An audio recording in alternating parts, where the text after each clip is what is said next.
All righty, guys.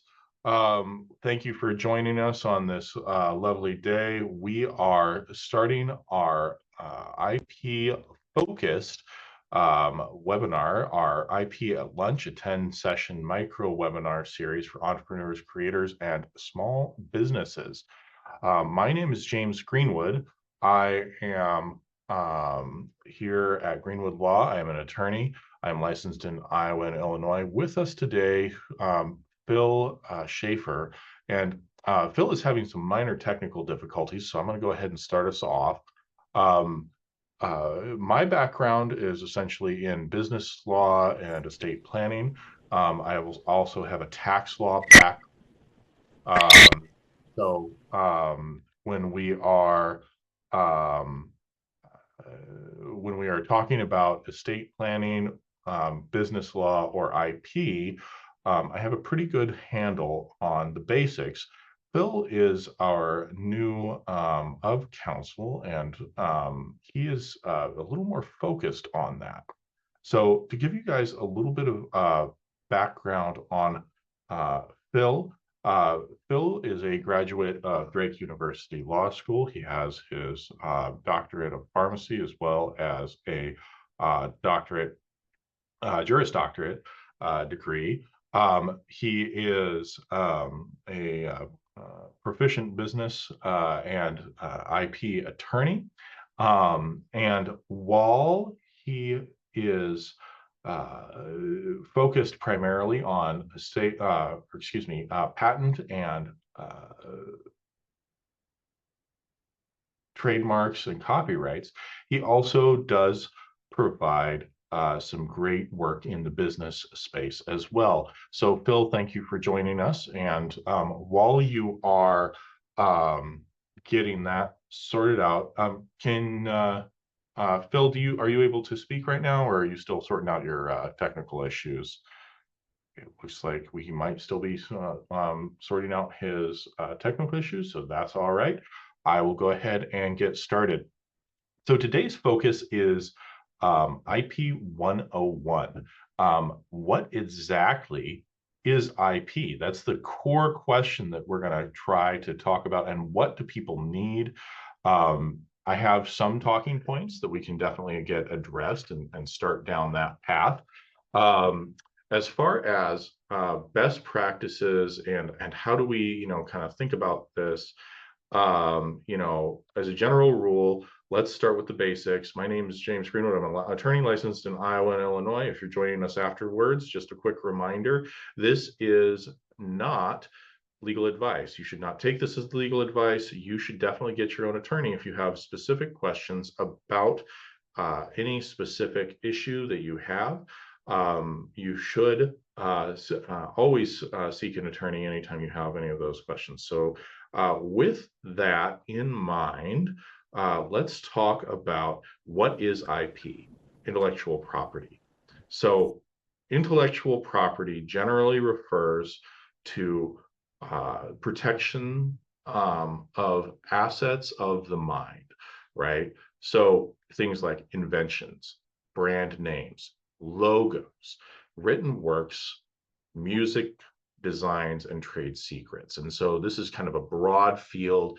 It's the idea that we should protect the rights of the creators of things, the people who produce things for our country, our economy, people who come up with a better way of doing things.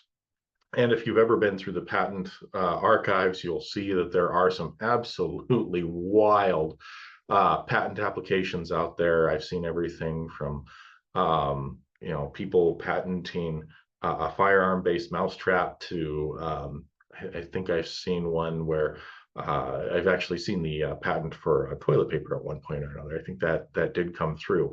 So IP is this cornerstone of all of our modern business. It's really enabled our creators and companies to safeguard and protect their assets and monetize those assets, which then in turn allows them to pay for ongoing research, development, and better make sure that they're able to capture the value of their time that they've spent in the creation of that asset.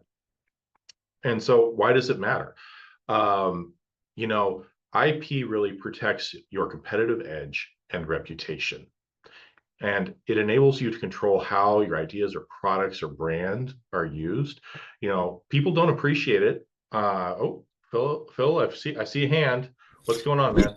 Yeah, I'm just testing. Can you hear me? Okay, Breaking up please. bad. Phil, do you have a dial-in that you can maybe Okay. with? And maybe just call in and we'll try to get you. Yeah, yeah. Let's just, yeah, of course. We'll just do it there. All right. Yeah, absolutely. And we'll have Phil dial in.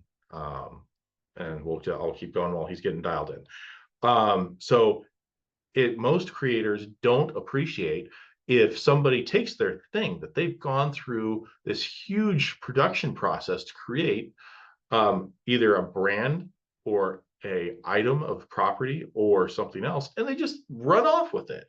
My clients never appreciated that, and so we've taken great pains over the years to send demand letters where appropriate to people to, hey, you need to stop doing this and pretending to be me, right? Or we've had a couple of people who had employees, and maybe those employees had very relevant um, information, and we wanted to say, hey, look, you're not allowed to use this for the benefit of a subsequent employer. We spent a lot of time building this thing. And so with those types of information, it is incredibly valuable, and they can be the most valuable assets in your business. But you have to enforce them. So with that said, IP can be a valuable business asset. It can be licensed, which means that you're allowing somebody to use some portion of that asset. It can be sold. Sometimes, depending on the value of the asset, it can be used as collateral in a loan. A great example is Ford once used their Blue Oval as um, as actual collateral in a loan deal, which I had never heard of, until then, and that was a long time ago now. But it was certainly something that it was the first time I saw it. It surprised me. So let's talk about the four kinds of IP rights, and we talked about these very briefly in passing before. The first type is trademarks. The second one is copyrights.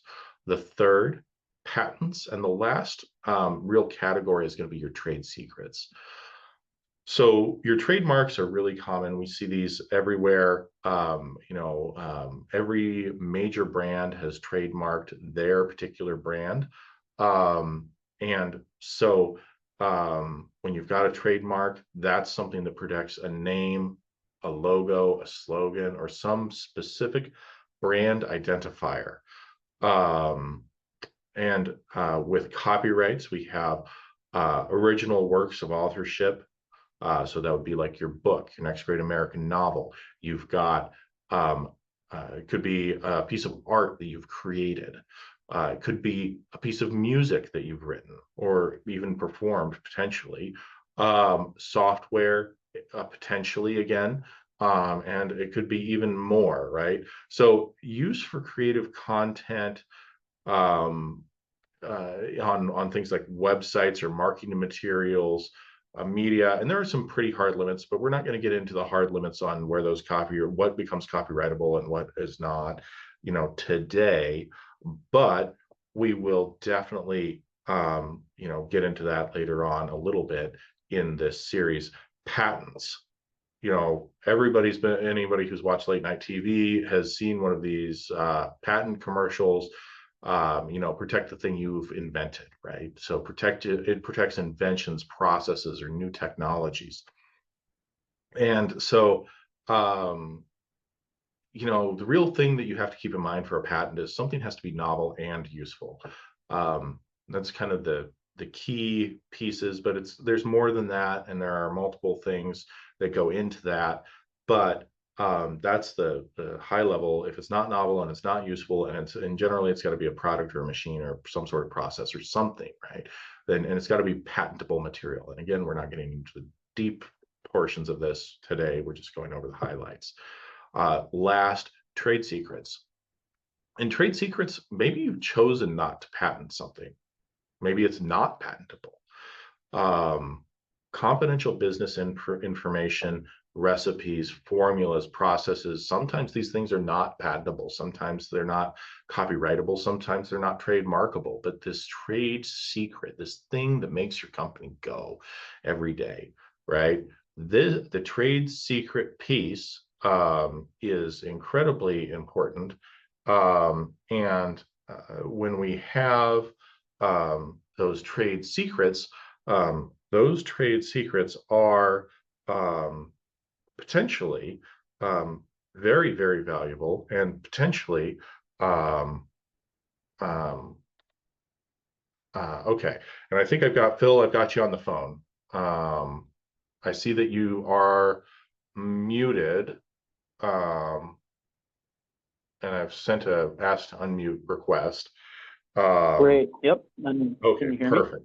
Yep. And so those trade Yeah. secrets are, and I'll just finish up where I'm at. Trade secrets here, we're talking about that confidential business information that from day to day makes sure that you are able to protect the things that make your business go, but maybe not copyrightable, trademarkable, or patentable. And even if it is one of those three things, maybe you've made a strategic decision not to make a formal copyright, trademark, or patent on it.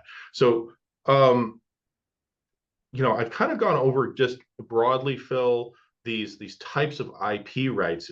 Is there anything that you can tell me, that I kind of missed, or we're kind of getting into this big picture, right? How do is there anything I missed that you want to talk about there? Yeah, I guess just the practical nature of making sure you have these rights and then asserting them, I think, is important for the creator, whether you might be an inventor, artist, or business owner. So some of these they exist merely because you made them. So one of them or the example with that is a copyright. Is once you create that work of authorship, it's copyrighted. It's just not registered, and so there's a cost associated with registration of copyrights and trademarks, and then certainly patent applications that individuals and entities need to be aware of. So that kind of goes back to what you mentioned about strategy. Is oftentimes the cost is something to consider in maintaining the rights of each one of these. So let's talk about how to decide which IP rights somebody needs. What's the question? Let's just start with, what are the questions that you ask to decide which IP rights you might might have? Let's start with the questions asked with what IP rights do I have? Let's start with that. Yeah. And I mean, just full, to begin with, if you're operating in commerce, you likely have some form of intellectual property, whether you realize it or not. So the way to approach that is start with the simple question of asking yourself, what am I looking to protect? And just nothing, just start there. Is it a thing? Is it an idea? Is it a representation? And that kind of guides you to the next step. And if you're talking about some sort of innovation, oftentimes that's where you're going into either trade secrets or patents, and some sort of improvement that gives a competitive edge over a competitor in the same area of commerce is going to be one of those that kind of implicates the strategy of how you want to apply that right. And then in terms of how you distinguish yourself from your competitors, oftentimes that will be your trademark or service mark if you're providing a service. So when you're thinking, how do I keep my customers from getting confused with what I'm doing, oftentimes that means you're in trademark territory. And then anything that you have a creative expression over, and even though it might not sound very creative, like a business report or an architectural plan, something that has pen to paper in tangible form, some sort of medium, and it doesn't have to be pen to paper, but an idea worth or an expression worth protecting. That's when you're in copyright territory. So it gets it. To be honest, that sounds like a very simple question, and there's general definitions of each type of right, but they are intertwined very much so in practice, to the point that once you get to the point where you want to assert a right or obtain that right altogether, that's when you're going to want to consult with your attorney, which at Greenwood Law, we have the means to do so, and we're here for that. So I know that doesn't directly answer the entirety of the question, but that's about as best as I can outline it. Outstanding, yeah. And let's talk about the pitfalls, right? And I'm going to go through these kind of one by one. We had talked about these at one point or another, but one of the things that we talked about was what happens if you sit on your rights and you decide what's the consequence of not filing for a federal copyright, trademark, or patent? Yeah.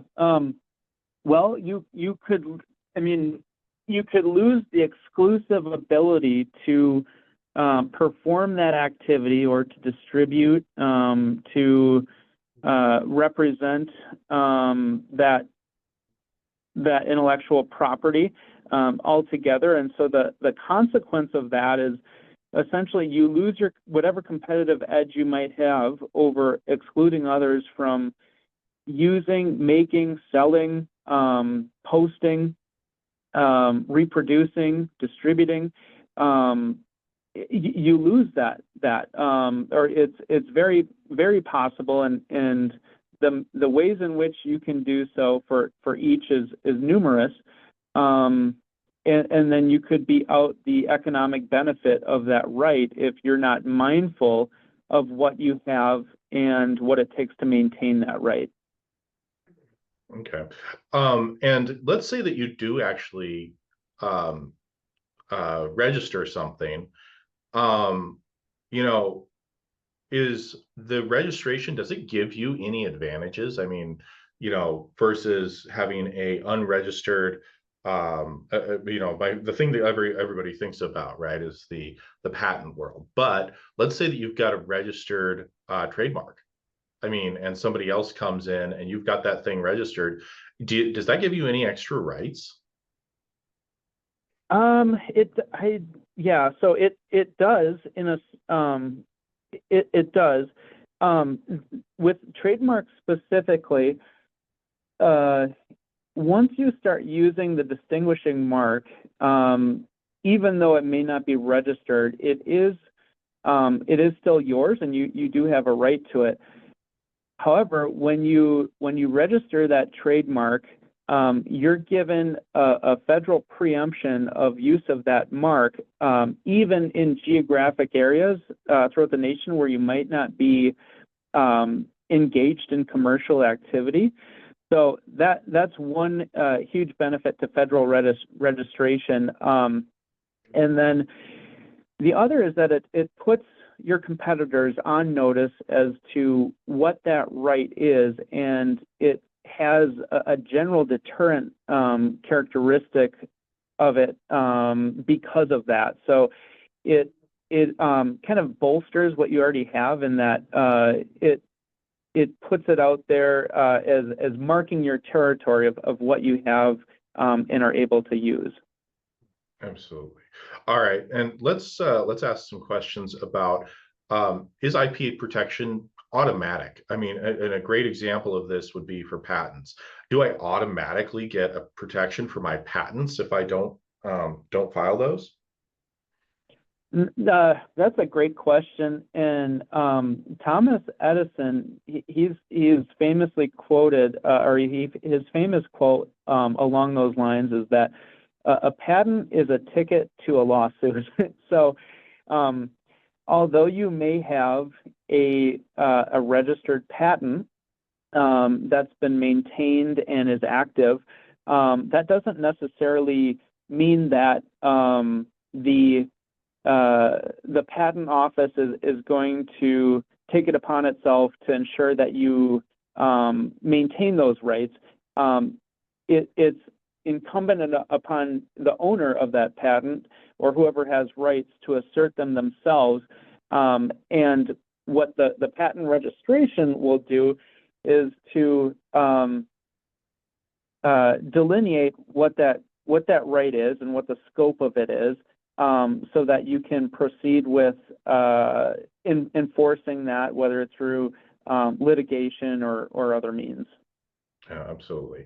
And I think one of the things that I think over the years, my clients have always, been shocked when somebody infringed on their rights, or maybe they infringed on somebody else's rights, and they got that, dreaded cease and desist letter. And I will say, from the strengthening of rights position, the infringement of these IP rights, generally puts our clients in a really solid position if they've got that registration done, because it provides a more clear path to attorney's fees if they're victorious in the courtroom. So it takes away some of the potential disincentive for them to enforce their rights, and it incentivizes the infringing party to maybe not, to think about carefully what their potential risk looks like, because it reprices the entire process. So it's Absolutely. certainly something to think about. So let's talk about a couple of and James too. I was just going to add to that, and we're talking in terms of actually using that property for its intended purpose of economic benefit too. But another area that registration serves, and making sure that you have everything in line with that, would be for your business valuation. That comes in very handy when you're trying to put a number on, like a value on something that's intangible. Just something to consider too, even if you're not actively using your intellectual property, that it will still help with valuation to have registered. Yeah. So I mean, let's talk about, folks who have really strong rights established, for a second, and give some real world examples here. Let's start with a trademark. Two things come to mind when we're talking about incredibly powerful trademarks. Three things really. The first thing that I always think about when I think of a trademark is, if I say the words golden arches, I mean, almost everybody, I think, possibly, potentially in the world, might think of McDonald's. It is an incredibly powerful trademark. I think that they've made a number of pieces of case law around that trademark. And it is a mind-bendingly strong trademark. I mean, they own that trademark, and even if you even get close to that, I think there's a pretty good chance that a court would go to quash that. But let me ask, can you trademark a color? Well, that's funny you mentioned that. That's exactly the example I wanted to jump to next. Is you absolutely can. So the most famous example of that in my opinion is Tiffany blue. So thinking jewelry, the certain specific blue hue that the Tiffany and Company uses is trademarked, and that allows them to market their materials exclusively with that color, and their competitors are not allowed to do so in that area of commerce. Now, something just to highlight where intellectual property can get weird is you might think, okay, well, they have their own color trademarked, but if I wanted to start selling tractor implements in that blue color, that would likely be okay because it's not operating in the same area of commerce as Tiffany, which is making fine jewelry. And the likelihood of confusing consumers probably isn't very high. So I just wanted to use that as an example to highlight how nuanced some of this stuff can get. And when you're evaluating your own business activities, whether to gain the competitive edge or just to make sure that you're not exposing yourself to too much risk, those are the sorts of questions you may want to be asking your attorney and get clear answers on, or as clear as possible answers on. Yeah.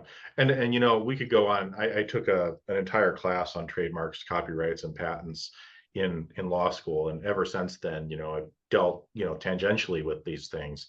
And I could go on, we could spend, literally hours, which is what we're going to do over the course of the next 5 weeks or so, talking about all of these different things. I did want to hit something that's not typically addressed, trade secrets.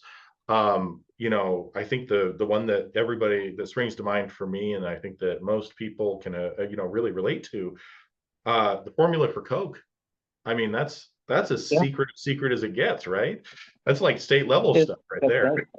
Yeah, that's right. And it's good stuff too. And so, yeah, trade secrets are options,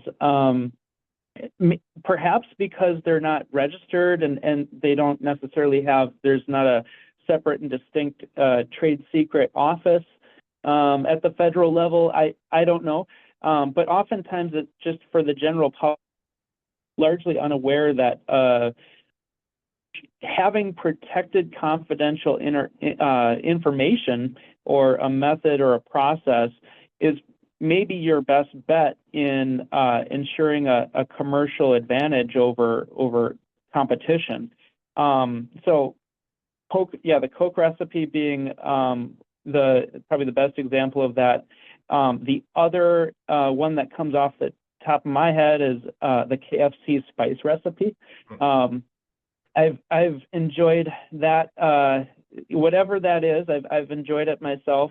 But that's exactly right. What you mentioned before is there may be a strategy implication to choosing a trade secret over a patent. So if you have something that you can do so in perpetuity, whereas a patent term is only 20 years from the date of filing. And so that might be something that you're weighing out. The other thing that you might be weighing out is whatever the risk of, if you were to pursue patent protection, the risk of after it's granted, that might be something you're wishing to avoid, or whether Bill, you broke up there for a second. The risk of what after you file the patent? Invalidation. Oh, okay. All right. Got it. So Yeah, and that's just an example of, you know, some of the considerations you know, in making, of choosing to keep it something secret, versus putting it in the public domain, which is what a patent does. Okay, great. All right, so we're just about out of time here.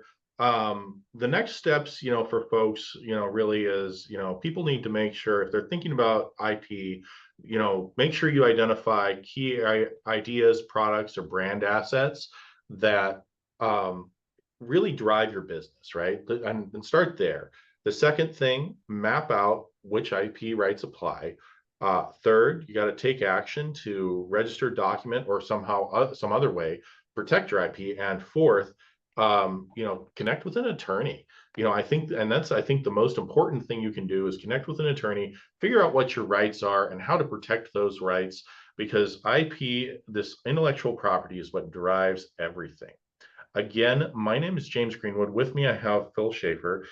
Phil's an attorney licensed in Illinois. I'm an attorney licensed in Iowa and Illinois. Phil is also licensed as it's a patent attorney before the patent bar. Is that correct, Phil? Yeah, yep. Registration number 8903. So you can find me on the USPTO website. Perfect. I love it. All right. Thank you for joining us today. And if you're watching, this is where we're going to cut it off.